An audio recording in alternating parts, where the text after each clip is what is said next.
Hello. Hi, welcome to the second session of the SBA conference. It's my pleasure to present Caroline Uhler. She received her PhD at Berkeley, after which she went to a position at ISD Austria with a few short postdocs at the IMA and the ETH Zurich, and presently she's an associate professor at the MIT Electrical Engineering and Computer Science and Data Science Department. Caroline has been working in the area of graphical models, algebraic statistics, multivariate analysis, causal inference, and MLEs for some time now. And she has been awarded for her excellent work with an NSF Career Award, a Sloan Fellowship, and just recently a Simons Fellowship. We have the pleasure to have her give a talk today about something called MTP2. So, welcome, Caroline.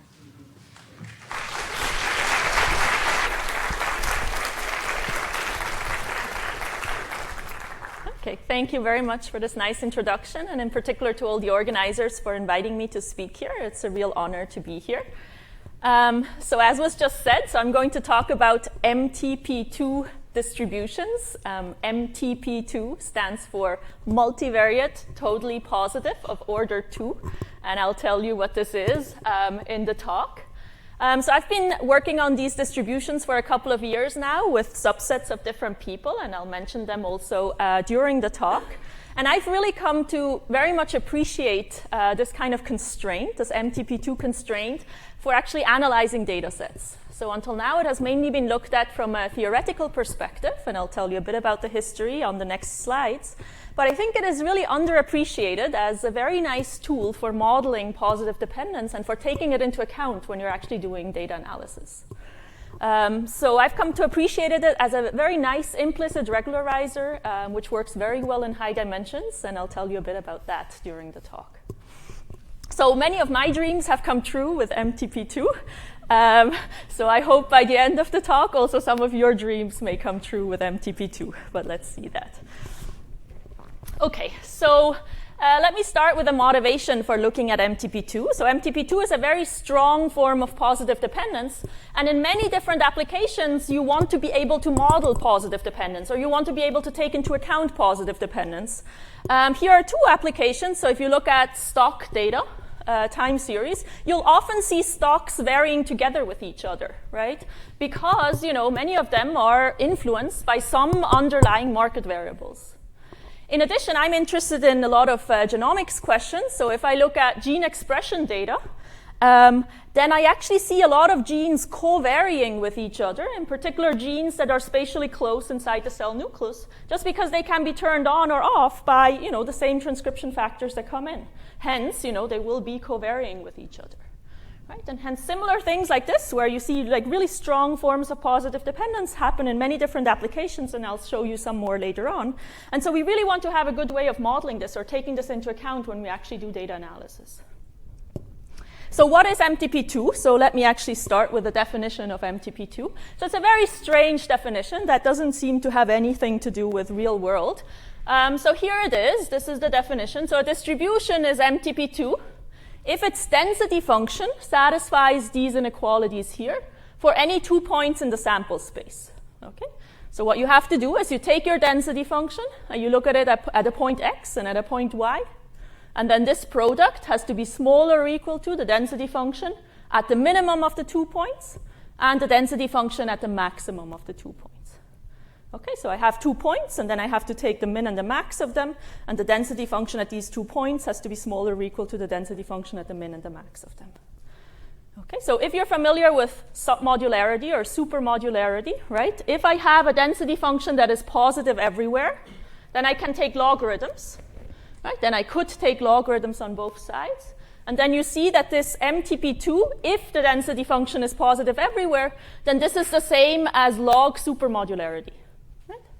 So why would anyone want to study supermodularity on a density function, right? So this was introduced in order to study positive association.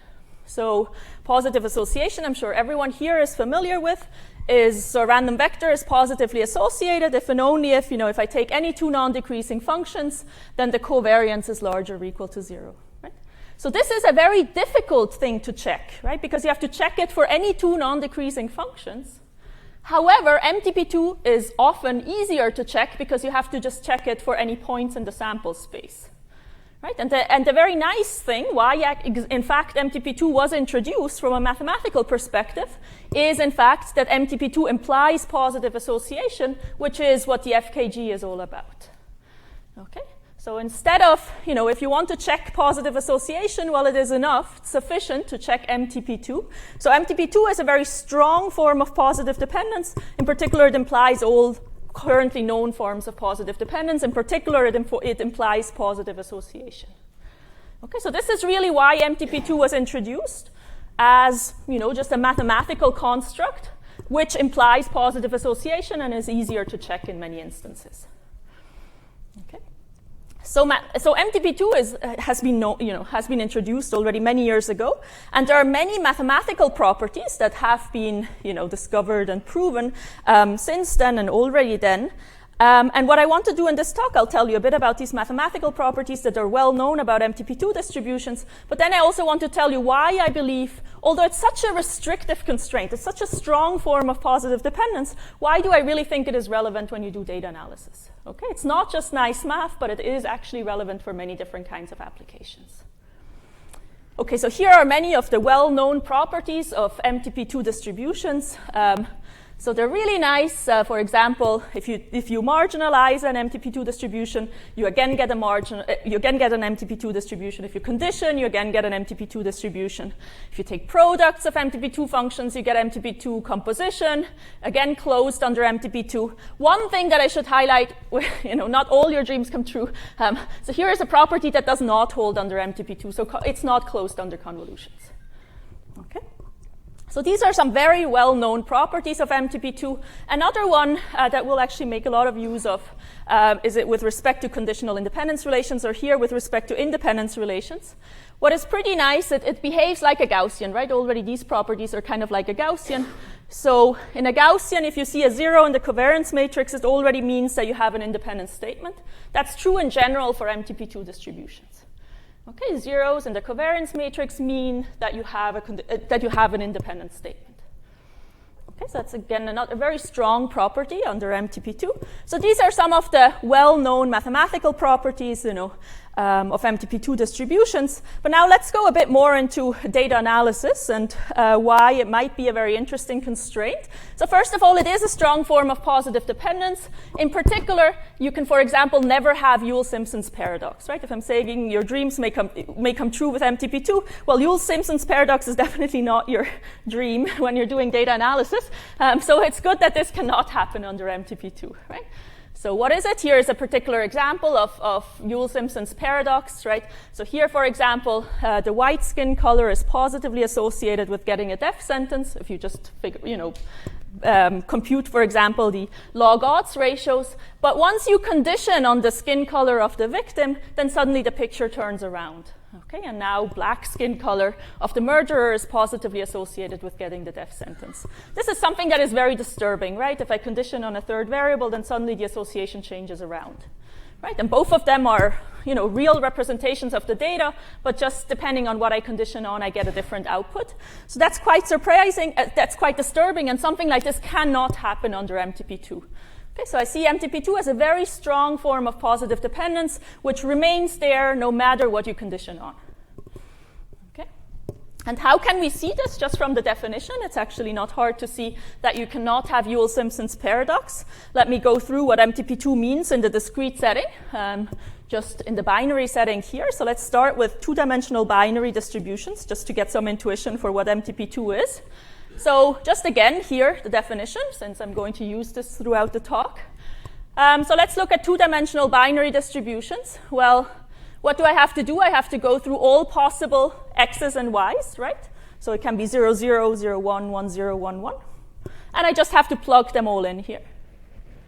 And in fact, it turns out that I only get one non-trivial inequality, namely this one here, that at the state 0, 1, at the state 1, 0, these two probabilities have to be smaller or equal to the probabilities at 0, 0, and 1, 1. Everything else will just give a trivial inequality. Okay, and now if you compute the log odds ratio, or here the odds ratio, you'll see that it's always larger or equal to 1. Now let's go to the three-dimensional binary distributions. Again, we can just go through all possible states, right, and just write out all of these inequalities. And you'll see that you get 9 non-trivial inequalities, which I have here. And if you look at the conditional odds ratios, you'll see that all of them are larger or equal to 1, meaning that Joule-Simpson's paradox cannot happen. Okay? So that's very easy to see just from the definition. But you also see something else, right? That MTP2 is super, super restrictive. So just in the three-dimensional binary setting, I already have these 9 inequalities, right? If you go up to 4-dimensional, 5-dimensional, you'll get huge numbers of inequalities, right? So it will never become measure 0, so you'll always have some part left of your probability simplex, but it's a super, super restrictive constraint. Okay? And I still want to convince you that it is actually relevant for applications. Okay? And let me actually show you a particular example where even the sample distribution itself is MTP2. Okay? So if I were just to sample uniformly three-dimensional binary distributions, then only 2% of them are MTP2. So this one we can actually still compute in closed form. In general, we don't know how large the volume is. Here we know it's about 2%, and we have the exact number. And I did not go through 50 different data sets to find one which is actually MTP2. Okay? But here is one, and we'll talk a bit about how did I find this particular data set. So here is a data set which is about EPH cystosis, which is a disease syndrome in pregnant women, where this is the contingency table that was reported in this study here. And if you just check all of these inequalities, so you have to just check these inequalities for that particular contingency table, you'll see that they're all satisfied. Okay? So this sample distribution itself is MTP2. And again, I did not go through 50 different data sets to find one. Okay, so we'll have to think a bit about why do they actually appear. So that's in the discrete setting and what it means to be MTP2. Just to get a bit more intuition for MTP2, let's look also at the Gaussian setting. So what does it mean for a Gaussian distribution to be MTP2? So again, here's the definition. Now, Gaussian distribution is a nice one because the density function is everywhere positive, right? So I can actually take logarithms. So then all I have to check is that this function here is actually supermodular. Right? I can do that by taking derivatives. And it's then very easy to see that a Gaussian distribution is MTP2 if and only if the inverse of the covariance matrix, so the precision matrix, is an M matrix. So M here stands for Minkowski. So what is an M matrix? An M matrix is just a matrix where all off-diagonal elements are smaller or equal to 0. Okay? So a Gaussian distribution is MTP2 if and only if the precision matrix has all off-diagonal elements be smaller or equal to 0. Okay, let's now just quickly make the connection to positive dependence. So why does this mean positive dependence? Well, the entries in the precision matrix are the negative of something that is, related to the partial correlation, right? So having all entries here smaller or equal to 0 means that all partial correlations are larger or equal to 0. Okay, and here's just a little linear algebra fact. If you take an M matrix and you invert it, you get a matrix where all entries are larger or equal to 0. Okay, I'll just get to the question. So if I take an M matrix, I invert it. So if all partial correlations are larger or equal to 0, it implies that all correlations are larger or equal to 0. That's just linear algebra. And it's in fact, the opposite is not true. Okay? If I have a matrix where all correlations are larger or equal to 0, it does not imply that in the inverse I get an M matrix, that all partial correlations are also larger or equal to 0. That's exactly the difference between positive association and, in fact, MTP2. And there was a question. Maybe I missed it, but what's the partial correlation? What is the definition of partial correlation? So so in a Gaussian distribution, if you look at the precision matrix and you put all ones on the diagonal, then you'll get the negative of the partial correlations on the off-diagonal entries. So partial correlation in the way that I'm conditioning on all of the remaining variables. I don't know if that's the question, but yes. What is the 2 stand for? What does the 2 Ooh, perfect. Okay, MTP2, let me talk about that very briefly. So there is something known as TP2, which comes from linear algebra, where you take a matrix and you look at all of your 2x2 minors, and they all have to be larger or equal to 0. Okay? So what is this? Well, you see that this is actually a 2x2 minor, right? So this is the multivariate version, so that's why multivariate, totally positive of order 2. Now in algebra there is TPR and TPK. There is no MTPK. So that's a big open question, is how to define MTPK. It should probably be something in a tensor, where you have some higher order determinant, has to be larger or equal to 0. Okay, so that's where this name comes from, but that's a big open problem, is how to actually define MTPK. Will it be a better MTPK? Well, I don't know how to define it, so maybe it will be better. Who knows, right? So if we have a good definition of it, then it should generalize both properties, right? It should generalize TPK and it should generalize MTP2. So that's where the name comes from. Okay, so in the Gaussian setting, so this is what it means for a Gaussian distribution to be MTP2. So all entries of the inverse covariance matrix are smaller or equal to 0, of course, except the diagonal entries. So now again, this is a super strong constraint, right? When have you, for the last time, seen a matrix, a positive definite matrix, where all off-diagonal elements are smaller or equal to 0? Okay, in fact. And now again, I don't know the exact volume, it's not known. If you were just to sample uniformly correlation matrices and you just check, then here what we did is we sampled 5 by 5 correlation matrices, and even within 10 to the 6 of them, we didn't find a single one that is MTP2. Okay, so the volume is super small. Again, I don't know exact form, but it's super, super small. But again, I'm here giving you an example of a sample correlation matrix that is actually MTP2.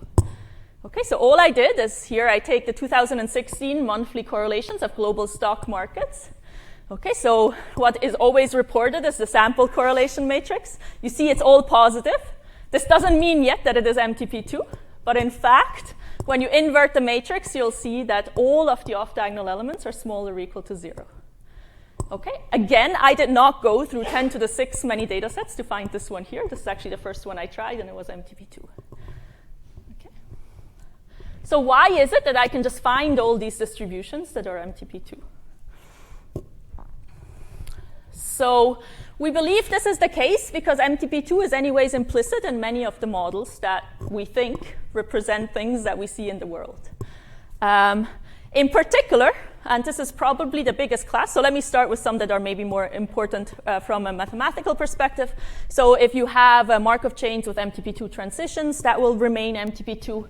If you have Brownian motion tree models, so you have Brownian motion, a character that evolves along a tree using Brownian motion, which is used as a null model often in phylogenetics, that already itself implies MTP2, right? You have a strong form of positive dependence because, two variables, they are, their correlation is given by the amount of shared ancestry, right? So they will have this very strong form of positive dependence. You can prove that these models are MTP2. And maybe more generally, in fact, you can show that anything on a latent tree model is MTP2. And here I have to say MTP2 up to a sign switching. So let's, for example, think as a special case, I have single factor analysis model is MTP2. That's how we got to this finance data sets, right, that they should be MTP2. Because if you think that, and also in finance they often use factor analysis models, but say there is one latent factor, which is this market variable, right, which has a big influence on all of these stocks. Now, of course, or even in the EPH dystosis example, I have this latent disease syndrome, which has an effect on these, 3 symptoms that I'm observing.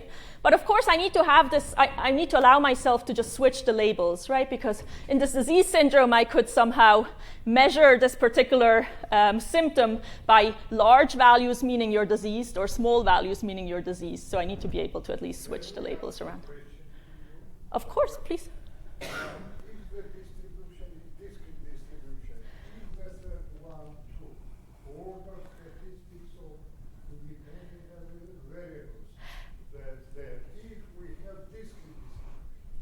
Yes. So okay. So the problem is, yeah. So I guess you're asking about, it's the same thing that is actually happening. like here, how I need to be able to switch the signs. Well, you need to do something if you're just switching the definition of what the order is, right, in the discrete setting. So that's known as a signed MTP2 distribution. Yes, replace it by signed MTP2. Okay, so that I have to have like the correct ordering that I'm doing. Yes, and then everything is true. Okay, that's exactly what signed MTP2 means. Is here I can just switch the sign of it, and if you have discrete stuff, you know, I need to redefine what is the correct ordering of these things. Yeah. Okay, so this is, I would think, or is what we think why all these distributions appear so often in practice is because, you know, if you were happy to assume any latent tree model, well, that would already imply that you actually have an MTP2 distribution, at least up to signs. But is it true for a two-factor model? No, so in general, that's not true. So you really need your tree structure. But also what would be nice to show are things like, well, can we somehow characterize how do I get new MTP2 distributions? Right, so I need some kinds of constraints on a two-factor model that will make this true, and probably they're not so strong constraints, because why would it otherwise happen so often in finance? Because there probably you do have a couple more factors, but maybe they're not as strong. So it would be very nice to actually characterize how do we get more distributions like this. In general, it's not true. Yeah, you needed this latent tree structure.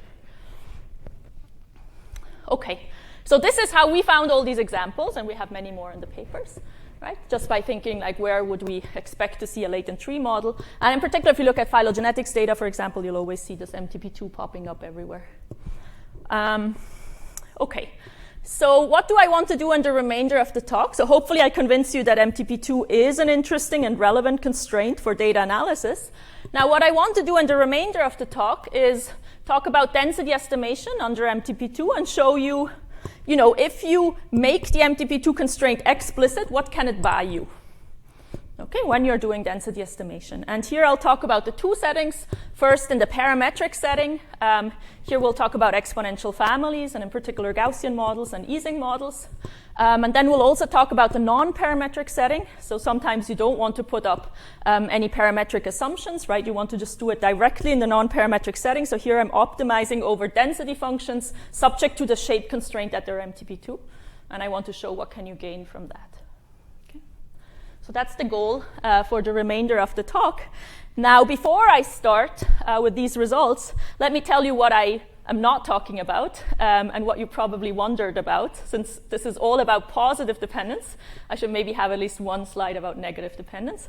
But this is not what the rest of the talk is going to be about. So, you know, you might think, well, maybe it's just the same story, right? I'm now doing positive dependence, and I could just say the same story for negative dependence. That's not the case. Okay? Negative dependence is much harder. I'm basically telling you the simple story. Negative dependence is much harder than positive dependence.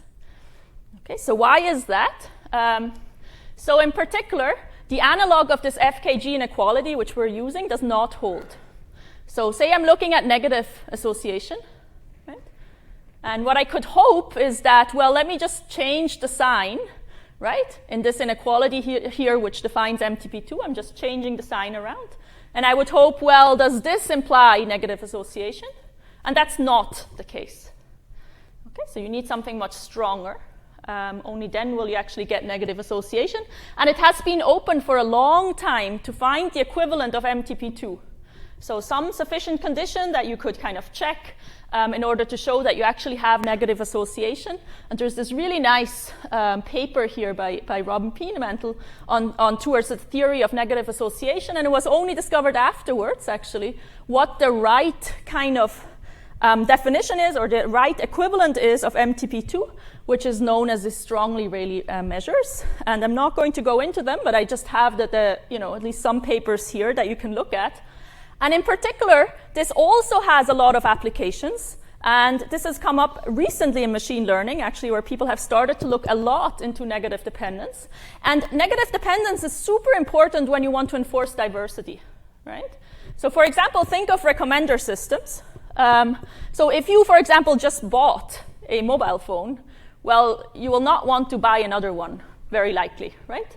So hopefully a recommender system will not suggest another mobile phone to you just of a different brand, right? So you want to have suggestions in a recommender system that are negatively dependent of each other. Right? So that's super important for recommender systems. Similarly, it has been used for neural network sparsification, right? Which nodes of a neural network can I remove and still, get similar classification results? For matrix sketching, like which column should I keep so that I actually have most of the information in the matrix, diversity priors, etc., etc. Okay, so if you're interested in applications and how all of the theory of negative dependence has been used in machine learning and for all kinds of applications, there is this really nice tutorial here that was given at NeurIPS in 2018 by Stephanie Agelka and Suvrit Sra, which is available just online. So that's the story, or as much as I want to say about negative dependence. So there's a huge story here. I just really want to point out that it's not the case that it's just symmetric to what I'm going to say about positive dependence. Okay, this is really, really hard, in particular because of this problem here. Okay, so it's a very, very different story, but again, has many, many applications, and one really wants to understand a bit better how can we actually get negative dependence and how can one model negative dependence in a good way. And that negative dependence can be used in the portfolio selection? Could, yes. Definitely, yes. Again, because you want to diversify, right? So, yes. But also, positive dependence can also be used, well, maybe let me say at the end how it can be used. Okay, so this is for negative dependence. Now let me get to MTP2, density estimation, and what we can gain from actually making the MTP2 constraint explicit when you want to do density estimation, okay? And I'll first start with a parametric setting. So I will be looking at exponential families first. Okay. So exponential families, we're all familiar with them. Here, just for the notation, I'm going to use these T's for the sufficient statistics. And I'm going to use this C, which is this convex set of all canonical parameters for which the exponential family is well defined. Okay, so this is the space of canonical parameters. So this is always a convex set. And this will play a very important role now when I'm going to look at MTP2. Okay. So the first theorem that we have here says the following, that I can take any exponential family, and now I want to look at what does it mean to constrain this exponential family to be MTP2 as well. Okay. Now what is really nice is it turns out that if you do that, okay, so now I'm looking at all canonical parameters that are in this MTP2 exponential families, then the canonical parameters are given by this set here, where I take the original convex space and I intersect it with a convex cone. Okay, so that means that any exponential family under MTP2, that's a convex constraint. Okay, so I can do maximum likelihood estimation by solving a convex optimization problem. And in fact, this convex cone has a very, very nice description here in terms of these sufficient statistics. Okay, so maximum likelihood estimation is just a convex optimization problem, even under MTP2. And let me actually write this out, what it means for quadratic exponential families. Okay, so these are examples, for example, Gaussian distribution or Ising distribution. So what is a quadratic exponential family? Well, that's just an exponential family where this function t is just at most a quadratic function of your data x. Okay, so what does this mean for quadratic exponential families? So for example, Gaussians or Ising. Well, in fact, in that case, you don't just get here any convex cone, but you get a polyhedral convex cone. Okay. Now, let's just check this for Gaussians. Okay, so for Gaussians, we saw before, a Gaussian distribution is MTP2 if and only if all entries of the inverse covariance matrix are smaller or equal to 0. Right? So the entries of the precision matrix are exactly the canonical parameters. And so what is it there? Well, I take my positive definite cone, right, which is a space of all precision matrices. And what is this polyhedral cone? Well, it's just a negative orthant.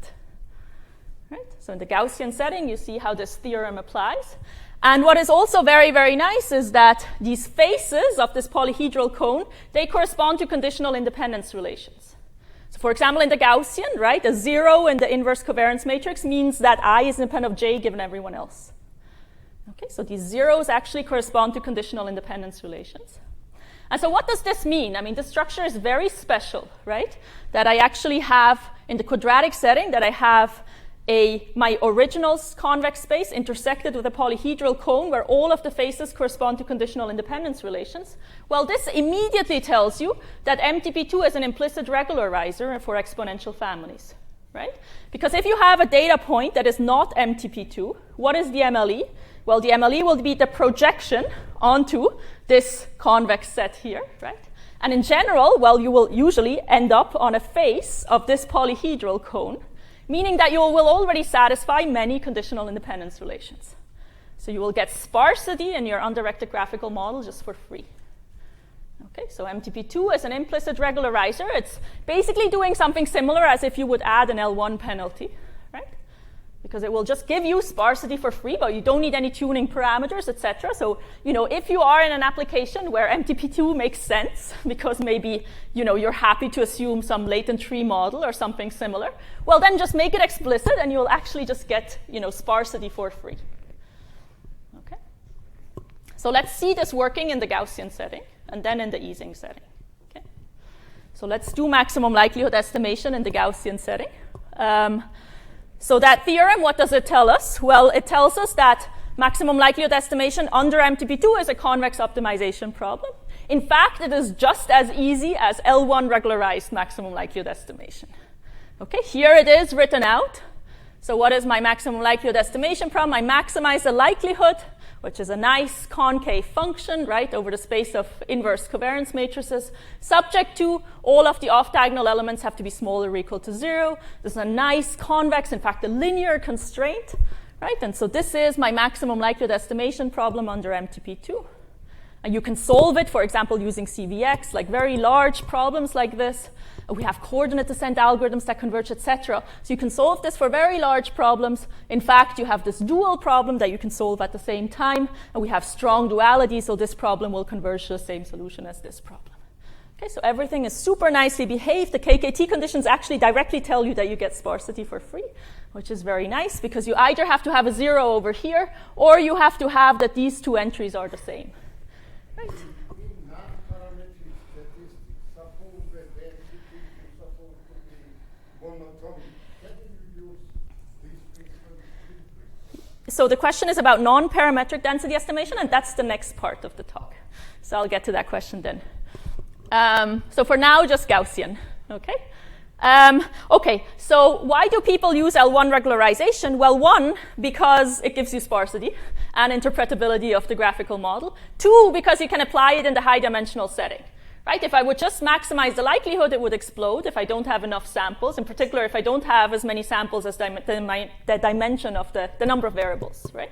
Then the MLE doesn't even exist. So the likelihood goes off to infinity. So what about MTP2? Can you apply it in the high-dimensional setting? And in fact, the answer is yes, and even more so than L1 regularization. Okay, so here is, I think, a pretty surprising result, which was first proven by Slofsky and Hein, which says that the MLE in a Gaussian MTP2 model exists already when you have just 2 samples, independent of the dimension. Okay, when I do L1 regularization, I need to choose lambda 1 large enough when you have very few samples so that the MLE exists. Here, it doesn't matter on the dimension. The MLE will always exist as long as you have 2 samples.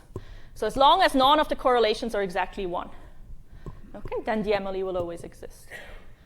So in here, you'll have like a 3-page proof, but you can actually prove this very, very easily. If you know, or if you're interested in ultrametrics, then it's really like a 1 or 2 or 3-line proof. Okay, so if you want that, then in our paper, or you can ask me afterwards to go through it. Okay, so this tells you that this is a very nice constraint for the high-dimensional setting. In addition, what is usually a bit problematic when you do L1 regularization is that you have all these persistency results, like consistency of the graphical model, where you need to choose your tuning parameter in the right way. Right? Only if you choose it in the right way, then you get all of these results. In fact, under MTP2, you get high-dimensional consistency without any tuning parameter. So that's another thing which you will never get with L1 regularization. So here, because you don't have any tuning parameter, you can actually show that even without any tuning parameters, you'll get high-dimensional consistency in the high-dimensional setting.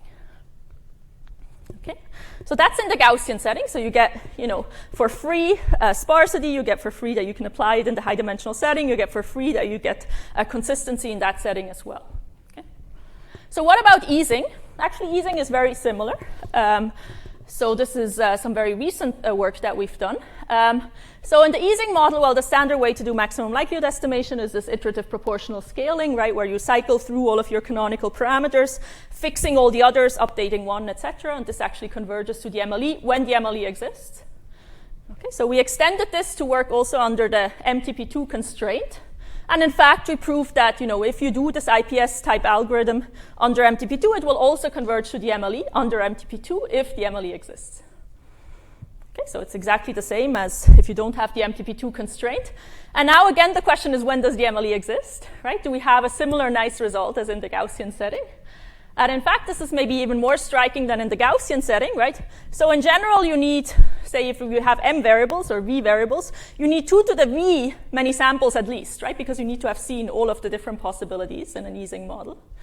But actually, if you have MTP2, then that's not the case. Then if you take, for example, if I have a graph, then all I need to have seen is for every edge in the graph, I need to have seen a sample where, I once have a 1 and a -1, and I have a -1 and a 1.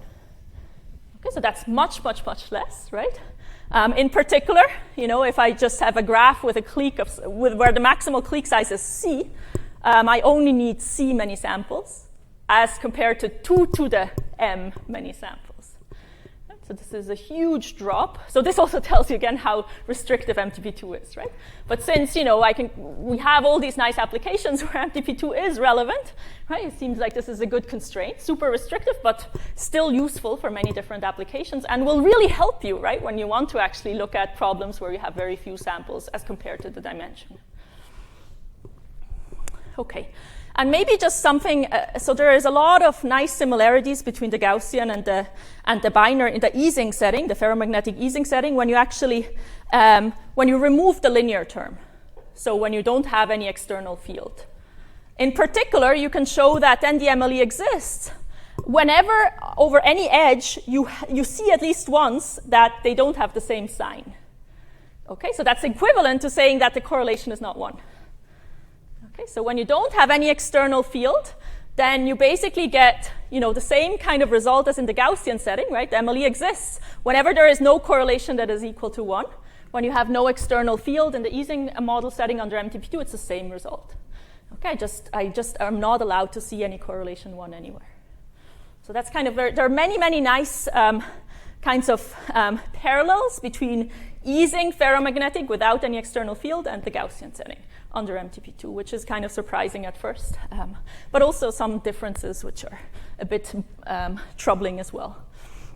So that's for the easing model, and I'll show you how to actually apply this in different applications in the end. Now, so this was all in the parametric setting. Okay, so here I looked at exponential families, I looked at the Gaussian setting and the easing setting. I showed you how, without any computational costs, or actually even with, by making some of the optimization problems even simpler, you can apply MTP2 plus the exponential family, right? And you can apply it in the high-dimensional setting, and you can apply it with very few samples. Now, what about non-parametric setting? Okay. So what happens there? So can I just do maximum likelihood estimation completely non-parametrically, just assuming that I have MTP2 as a constraint? Okay, so what is the difficulty in non-parametric density estimation? Well, you want constraints that are strong enough so that your MLE is not just spikes, point masses on your samples, right? So that's why you need to have some kinds of constraints that keep you from doing that. But you also want some kind of constraints that are weak enough so that, it's at least relevant for different kinds of applications. Okay, so what about actually just using MTP2? So as was already proposed, so there are many different shape constraints that have already been considered. For example, monotonicity, for example, convexity, for example, log concavity, etc., etc. Now, one of the most used ones, and I will disappoint you, because I'm not going to study actually monotonicity with MTP2, which I think is very important to do. We chose to do log concavity plus MTP2. Okay, I'll motivate why, etc. But first of all, why do I need to even add anything? Well, so this is the original problem, right? Just non-parametric density estimation, so maximizing the likelihood, or in this case, log likelihood, subject to the shape constraint that my density is MTP2. Well, it's easy to see that, in fact, this is not constrained enough. that in fact, your likelihood or the density function will still explode, right? If I just have my 2 points, my 4 points like this, well, then I can just put point masses onto them as long as it's min-max closed, right? And I'll just get point masses on them, so the value of the density will just go to infinity. So it's not constrained enough. So that's why what we did is we added one more constraint, and we could have added monotonicity. We chose to add log concavity for various reasons, but it's really just the first one we looked at. I mean, I think one should also look at monotonicity in addition to MTP2. And I don't know how it looks like. So why log concavity? Well, first of all, it has been studied a lot in recent years. It's a natural assumption because it ensures that the density is continuous. It includes many, many distributions, like the Gaussian uniform, et cetera, et cetera. And also kind of, well, we were thinking about it more geometrically, right? So now, of course, I'm only optimizing over the support. So on the support, I know this density function is positive, of course. And so then that means I can take the logarithm. And so then I know MTP2 is just supermodularity, right? After taking logarithms. And log concave is also after taking logarithms, it's concavity. So both of them are constraints on the second derivative. One is, having to do with being positive definite or not, and the other one has to do with the entries being smaller or equal to 0, larger or equal to 0. So that was a more geometric, reason for just starting to study this one here as a first thing. Okay. I hope it's not too disappointing. So this is what we decided to do. So what is known about log concavity? So here is a very nice theorem by Kuehl, Samworth, and Stewart. So what did they show? Well, they showed, first of all, that the log concave MLE exists and is unique whenever you have at least as many samples as the dimension plus 1. Okay, so that's the first result. So that's when it's well defined. And when the MLE exists, and the MLE is actually super nice. It's a tent function with tent poles over your samples. Okay, so what is the implication of this? So this means that this infinite dimensional optimization problem, right, this here with just log concavity, where I'm optimizing over all density functions that are log concave, right, an infinite dimensional optimization problem, was turned into a finite dimensional optimization problem, right? If you have a finite number of samples, then all I have to optimize over are these heights. Exactly, yeah, even a very nice optimization problem, which is finite dimensional, okay? So this is a very nice result. And now, of course, the question is, well, what happens if you add MTP2?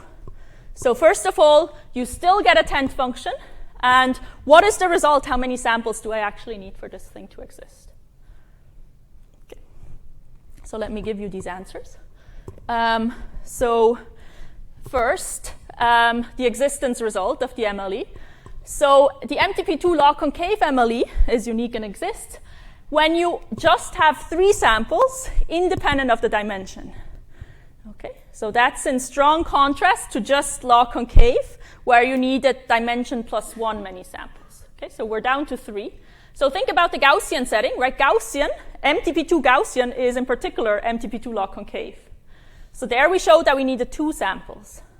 Okay, so if we do just completely non-parametric, we just went up by 1 sample. Okay, so this still seems like a very, very restrictive family. But of course, now is non-parametric. Now, unfortunately, this proof doesn't give any insight into the shape of the MLE. So what do we know about the shape of the MLE? So we do have the same result, that it is a tent function, but we only have it for now in R2 and in the binary setting. Okay, so what does this result say? So if you are in the 2-dimensional setting or in the binary setting in any dimension, then the MLE is actually the exponential of a tent function.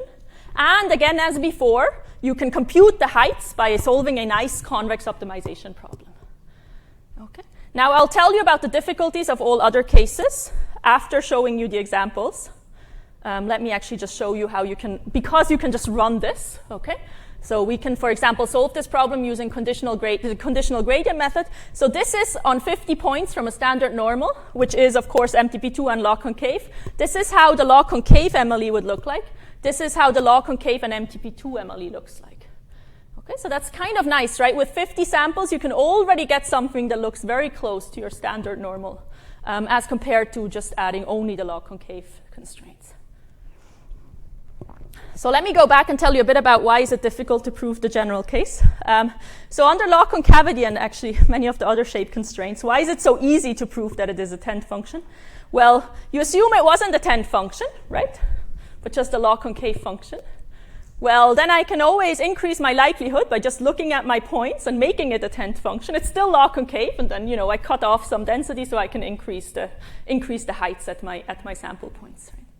The difficulty about MTP2 is that, in general, in R3 or higher, if I give you an MTP2 function, okay, in particular, the restriction to some points is still going to be MTP2. So now, let me just do a 10th function with these values. It's not the case in general that this 10th function is still MTP2 everywhere. Okay, so although it is MTP2 at the 10th poles, it's in general not MTP2 everywhere. So I cannot do this. Great, yes. So someone agrees with me. So that's the difficulty here to prove this. But we do have, so what the conjecture is to tells you where to put additional 10th poles, where if you just restrict the function to be MTP2 there, then you'll actually get an MTP2 10th function, which is the MLE. Okay, so we have also the algorithm, and you can run this. If you get something out, you can reorder these points, to get what you need. okay, let's talk afterwards. I would love to have a proof of this in general. So yes, I would love that. So an algorithm is in here. If you get, so with additional points, if you get something that is MTP2, you know it is the MLE. If you get something that is not MTP2, you have a counterexample to our conjecture. Okay? We were going back and forward between believing it and not believing it for a long time, until now I think we did write it down as a conjecture because we convinced ourselves from many, many examples that we really believe this by now. And I would love to have a proof if you have one. Okay, so that's what we have in the non-parametric setting. Okay, and we have algorithms for actually implementing this so that you can compute the MLE under MTP2 and log concavity, also in the non-parametric setting as well. So let me end just by showing you some applications for easing and in the Gaussian setting, which I didn't do before. So here is an application to psychology, where the data that is collected is around 9,000 individuals. They have these 16 binary variables that were reported, which are all related to two different kinds of disorders, major depression and generalized anxiety disorder. And the problem with this data set is that many individuals, which is probably good, didn't record any of the symptoms. Okay? So this contingency table is huge and super sparse, right? Most individuals are in one cell, and many of the cells have zeros in them. Okay, so just standard maximum likelihood estimation doesn't work for an easing model here. But actually under MTP2, the MLE exists. Here what you see is the correlations. So they're actually all positive in this particular example. Also makes sense if you think about this particular example to actually use MTP2 for modeling. This is the graphical model that you get out. This is the MLE. Super sparse, as you see, and I think very nicely interpretable. So you actually have the variables that are related to the two different diseases nicely separated out. You only have connections here between variables that actually are, for example, this is fatigue in one disease, and this is fatigue in the other disease, and you see the edge here. This is, I don't remember, I think concentration difficulties in one disease and in the other. Again, these are known as bridge variables, and we get the connections between the bridge variables, which is nice. Then again, this star here, by clinicians, this has been called the causal skeleton, and we get it out directly. So I think it's, of course, it's easier to argue, like, yes, we do get something interpretable out. I mean, basically, we can just recapitulate the whole story that they got out in this paper by actually doing it quantitatively. So that's a nice application where you couldn't do it otherwise, right? Because you just have so few data points in this table here, and MTP2 here really seems like a good constraint. Let me end with a finance application to portfolio selection and say why I think this is actually very useful here, even not without the negative dependence constraint. So this is a standard application in econometrics where you have to show, if you want to show that your new covariance estimator does well, then apparently this is the data set we have to look at. So this was somehow, this whole application came out of me having to give a talk in front of financial econometricians and not knowing anything about finance and seeing that there were all these sample covariance matrices that were positive and all these factor analysis models that were used. Okay, and that kind of just pushed me into actually trying it out and seeing that that little covariance matrix was actually MTP2. And here you see it actually now applied. In the meantime, I learned a lot about finance. And so one thing that you might want to do is, okay, you do covariance matrix estimation. So the first thing you want to check is if you just choose your weights so that you actually get a solution to this global minimum variance portfolio problem, then what you want to see is that your returns that you get out actually have a small standard deviation, right? So I want to have small numbers here when I'm comparing it to other models that are standardly used in finance. And you see here in blue are, wherever you have smaller variance. So I was already surprised that this just works, right? These are models that were actually developed. Particular, this one here has particular, factors in it that were developed by econometricians. So I was surprised that we could just apply it and get very good results. What I also like about finance is that you can actually measure, otherwise you do these simulations, but here you can easily tell if you do better because you do better if you make more money. So it's kind of nice to have like a measure like this where you can just say that you do better. So this is the information ratio. So that's the ratio of average returns divided by the standard deviation of the returns when you now look at the full Markowitz portfolio problem. What about the dependence of stock returns on different time intervals?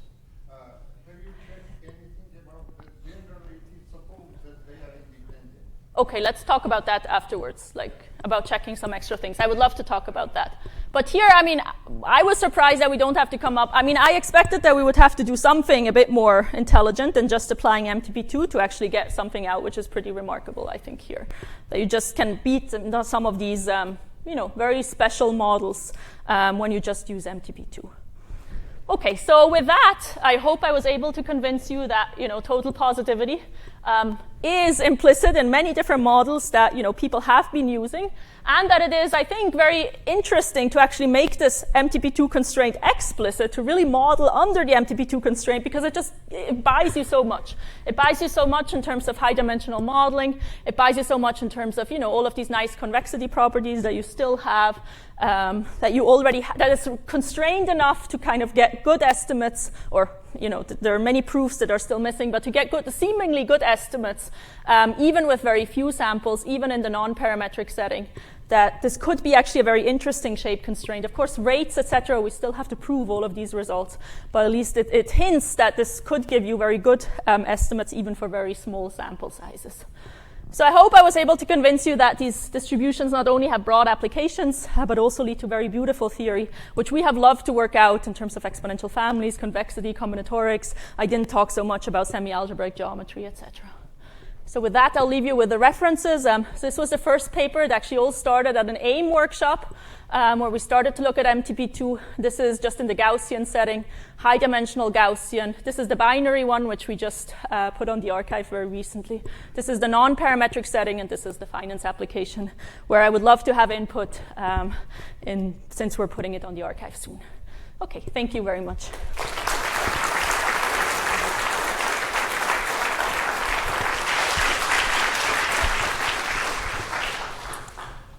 We have time for a few extra questions.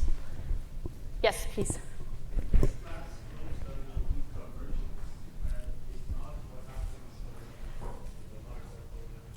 Yes, so these are kinds of results that we had to use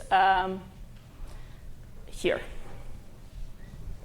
So we used it so there is a paper on log concavity by, and I will be not remembering the names of the people, where we used their results, and yes, and okay. Yes, so I don't know. So we used the ones from log concavity. Yeah, so that's a good question. I don't know. Yeah, I should think about it. I just didn't think about it. Yeah. It should be. Yeah, but let me not say anything without knowing it. Yes. No, so the question was, is there any minimax optimality theory? So exactly all of that is still open. Yes, and I think would be really important to figure out. Yep. The results seem interesting, that you can already with very few samples get pretty good pretty good estimates, and it would be really nice to see what you can actually really prove. Yeah, but all of that is open. Also because we cannot do simulations where we let the dimension grow very fast, and so we don't have any conjectures of how it should look like.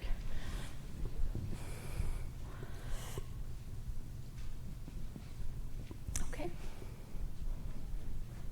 Thank you.